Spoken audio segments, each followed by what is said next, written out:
हे पाणी जास्त रे आता नको जाऊ.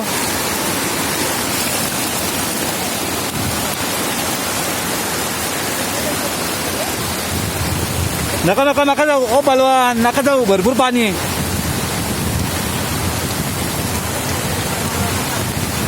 बघा तुम्हाला पाणी भरपूर आहे कारण की